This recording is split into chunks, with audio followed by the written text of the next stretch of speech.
My name is Governor Watts, and I'm the son of Stephen Colbert. Normally, those of you who watch my videos have very little interest in politics and a whole lot of interest in Nintendo. Let me explain to you why you should take a special interest in this election. Joseph Lieberman has said that he would like to constitutionally ban violent video games. For John McCain's vice presidential pick, one of the names is Joseph Lieberman. In 2004, I interviewed Joseph Lieberman at the University of California, San Diego, and asked him if he still holds that view. What are your feelings now about government regulation of the entertainment industry and the video game industry in particular? And is this an issue that you continue to emphasize as president? Yeah, this concerns me. Let me be real brief about it. I got interested in this as a father, not as a senator, because I started to watch what my 4-year-old daughter was watching with my then 16-year-old son on television. It was fine for him, but I didn't like it for her. And I started to watch other entertainment media, and also didn't like what I saw. I mean, I believe deeply in the First Amendment, so I never want to get to a point where government is making content judgments about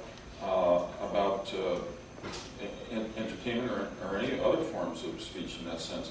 So my work here has taken the form primarily of trying to be a spokesperson for parents and kids and urging the industries themselves to self-regulate, to make a judgment. Hey, you know, human history tells us you can usually make a buck off of sex and violence, but at some point the people who are doing it have to say, is it worth it in terms of the impact it has on our society? I don't know if you've seen Grand Theft Auto 2. This is a video game that's selling a lot.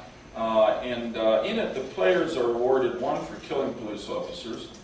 2, there's a sequence there where the player picks up a prostitute, has sex, but the terrible parts are, pulls her out of the car, pushes her to the ground. I mean, this is in graphic, these games are graphic now, beats her up, and then kills her. And you're rewarded for this kind of behavior. Now, that's not good for anybody, particularly for the boys who tend to play these games more than anybody else. So, you know, I'm going to keep pulling on these folks.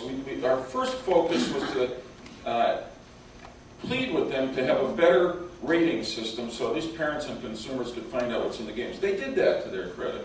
But I'm going to keep, you know, badgering them and pleading with them to draw a line on putting terrible stuff like this out. Incidentally, most of the video games that are out, and this is everybody's standard here is subjective, most of the video games that are out are not as outrageous as the one I just described.